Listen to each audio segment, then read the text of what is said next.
আওয়ামী লীগের রাজনৈতিক পতন হয়েছে, আওয়ামী লীগের রাজনৈতিকভাবে নিপাত হয়েছে, নির্মূল হয়েছে, দাফন হয়ে গেছে দিল্লিতে। সেই আওয়ামী লীগ বাংলাদেশে আর কোনোদিন রাজনীতি করতে পারবে না। রাজনৈতিক দল হিসেবে আওয়ামী লীগের বিচার দাবি করেছি আমরা, আপনারা দাবি করেছেন, তদন্ত পরিচালিত হচ্ছে। ইনশাআল্লাহ খুব শিগগির রাজনৈতিক দল হিসেবে সেই রাজনৈতিক দলকে বিচারের কাঠগড়ায় নিয়ে যাওয়া হবে। জুলাইয়ের শহীদদের পিতা মাতা, ভাই বোন, আত্মীয় স্বজন, যারা আহত জুলাই যোদ্ধা, সুধীবৃন্দ, ভাই ও বোনেরা, সাংবাদিক বন্ধুগণ, আসসালামু আলাইকুম রহমতুল্লাহ। বক্তব্য আমি দেওয়ার কথা না। এখানে এই জাতীয় অনুষ্ঠানে কয়েকবার এসেছি। মাননীয় প্রধানমন্ত্রী একবার বিদেশ থেকে সংযুক্ত ছিলেন গুম খুনের উপরে, যে বার্ষিক একটা অনুষ্ঠান হয় আন্তর্জাতিক গুম বিরোধী দিবস, সেই দিবসেও নিজেও গুমের শিকার হিসাবে সেদিন খুবই আপ্লুত থাকি, আবেগে দুঃখ ভারাক্রান্ত থাকি। যারা গুম হয়েছেন, কেউ কেউ ফিরে এসছেন, সেখানে বক্তব্য শোনা যায় তাদের। যারা আসেননি তাদের স্বজনদের বক্তব্য না শুনতে পারা যায়, না দেখতে পারা যায়। সেরকম একটা দৃশ্য এখনো পঙ্গু হাসপাতালে যারা চিকিৎসাধীন জুলাইয়ের অভ্যুত্থানে, আমি কয়েকবার দেখতে গিয়েছিলাম মাননীয় প্রধানমন্ত্রীর নির্দেশে। সে দৃশ্য চোখে দেখা যায় না। যারা দুই চোখের আলো হারিয়েছেন অথবা এক চোখের আলো হারিয়েছেন, কোন রকম চিকিৎসা নিয়ে আরেক চোখে দেখছেন, তাদের স্বপ্ন কি? তারা কি বাংলাদেশ দেখতে চেয়েছেন? যারা দুই চোখের আলো হারিয়েছেন, তাদের সন্তানরা কি বাংলাদেশ দেখার জন্য অপেক্ষা করছে? সেই বাংলাদেশ বিনির্মাণের জন্য আমাদের আজকের এই সমাবেশ।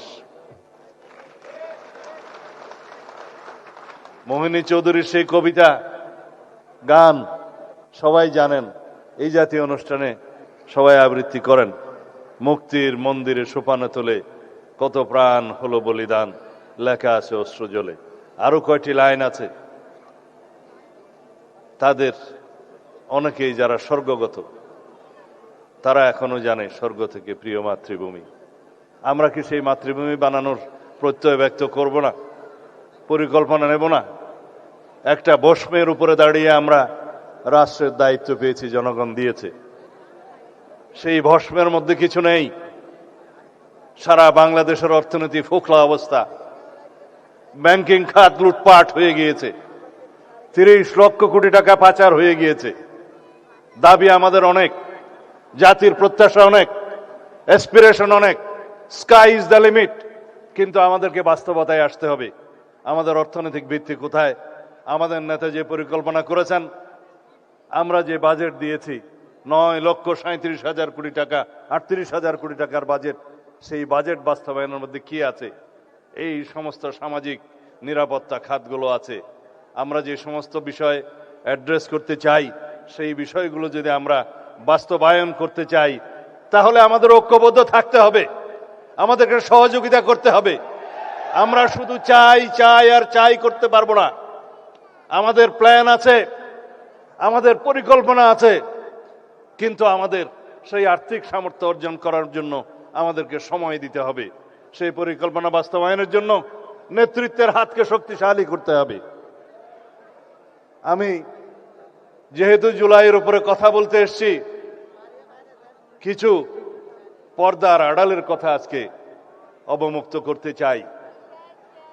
আমি, আমার নেতা জনাব তারেক রহমান, দুজনেই আমরা নির্বাসিত ছিলাম।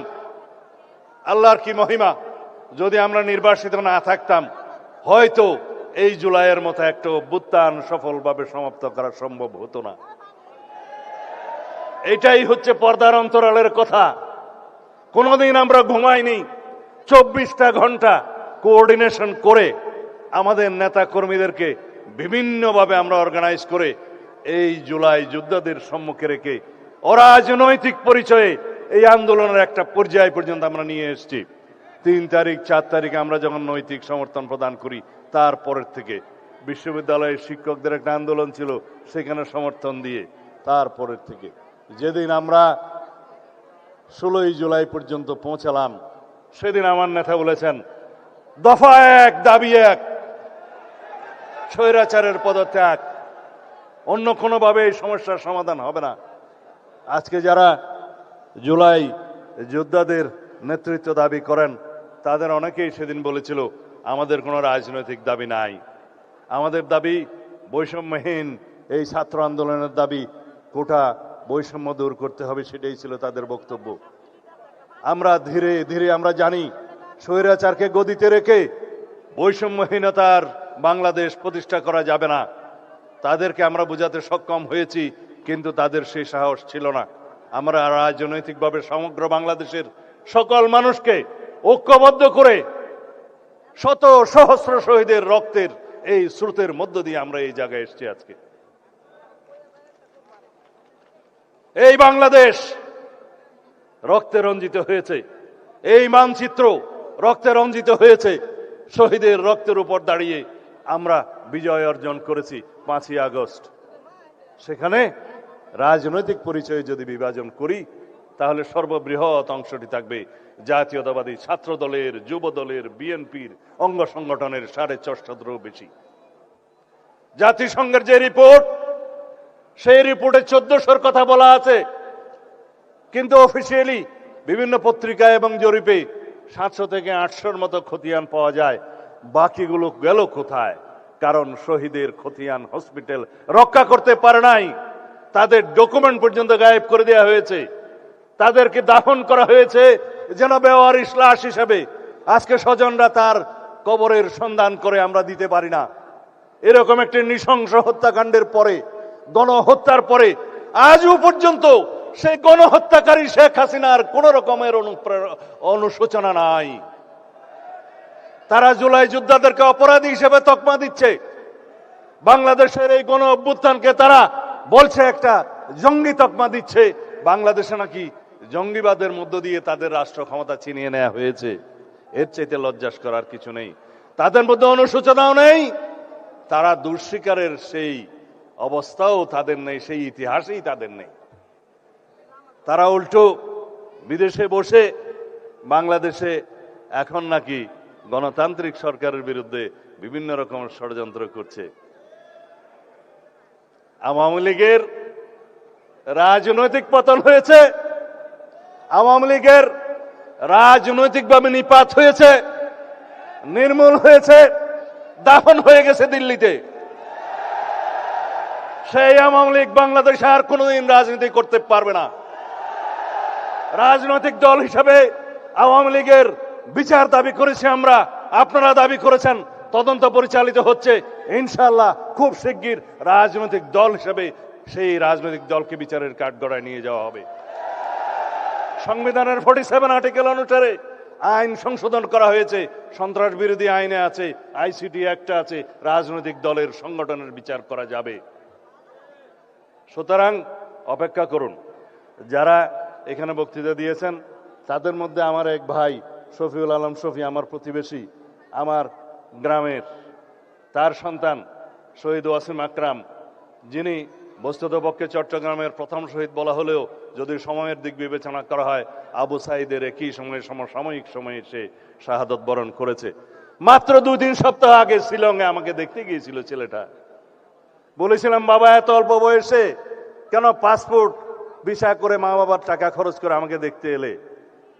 বলেছিল ছেলেটা, আপনাকে এক নজর সামনে থেকে দেখব, বড় আশা ছিল। ছবি তুলল, পাসপোর্ট কি যেন ফেসবুকের প্রোফাইলে সেই ছবিটা দিল।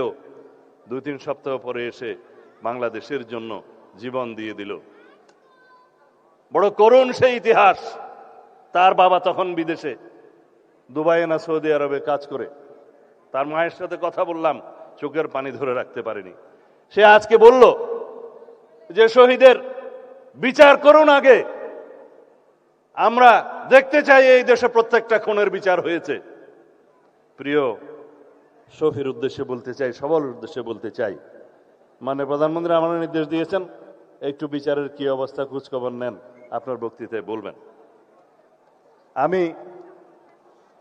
আপনারা নিশ্চয়ই জানেন, এগুলো শুধু স্মরণ করিয়ে দিচ্ছি।